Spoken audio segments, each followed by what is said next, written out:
First, to mobilize the thoracic spine, I like to use a roller for this. You could use a ball as well.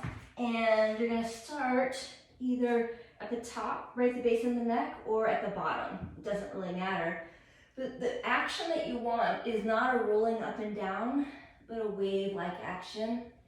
And what you're thinking about doing is stretching the vertebrae apart from one another. So what you want to be able to do is get more, this is flexion, and you want to get more extension with each round. And then you move a little bit up.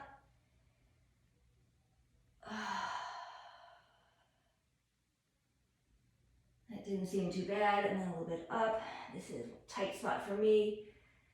And you'll know when it just gets difficult. It might not hurt, but when it gets more difficult to go down this way into extension, that's where you need it the most.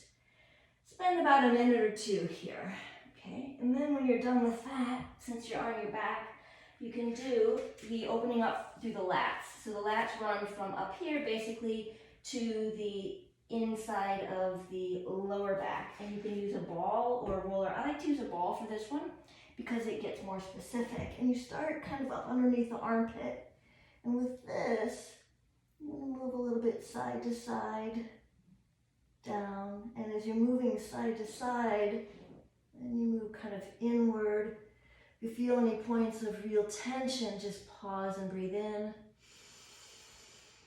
and then the big exhale out, and then all the way down, and then be sure to do other sides. I'm going kind of quick here. You'll want to spend, again, about 2 minutes per side. Okay. Next one would be for the quads. You could use a roller or a ball. I'm going to use a ball for this one. I've been working on my left leg recently. I like to start up at the top.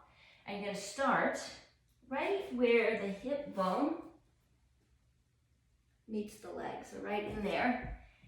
And I'll show you a couple of different ways of doing this. And what I like to do is, I'm pretty open today, is do a pin. So a pin with the object against the leg, and then a bend. So this is not on the IT band, which is on the outside of the leg, but this is more to the inside of the leg. And you go all the way down towards the knee. So the IT band is more here. You don't want to be on that. It doesn't really do anything. You want to open up the muscles around the IT band. I'm going to show you with a ruler over on this other side. And so again, you start right up here and take my body in position a little bit sideways. Now, for this one, what I'm going to do is I'm going to brace my opposite leg on the floor. And I'm going to find those troublesome spots. Ooh, there's one right there. Breathe into it, and then just a little bit of movement side to side.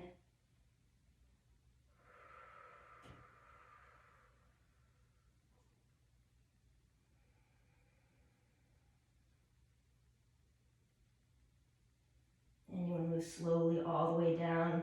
Really, up and down doesn't do much. I prefer this. It really helps to open up the tissues in a deeper fashion. Okay. Now the last one is the toe mobilization. The last one for now. There are other things that we're going to be able to do in the future. So big toe mobilization. Yes, I'm wearing toe spacers here. So what you want to do with this is you're going to pinch the joint. So the base of you can feel it, kind of a bony portion where the ball of the foot comes over to the inside edge, and the top of that. And then I'm going to pinch that with one hand, and I'm going to grab the big toe, and first I'm going to pull out and just give it a little bit of space there in the joint, and then I'm going to move it up and down a little bit. Try not to move the other toes so much. Move it away from the other toes. About 10 times there. Oh yeah, I'm feeling that. A little bit of in and out motion. And then the last one is, again, pulling. So compressing, pulling out, and then a little bit of rotation. Don't worry if you can't do very much with the range of motion. It'll get better consistently over time. There, it's popping a little bit.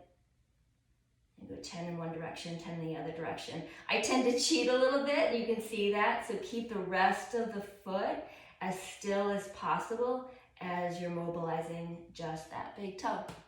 Okay, those are it for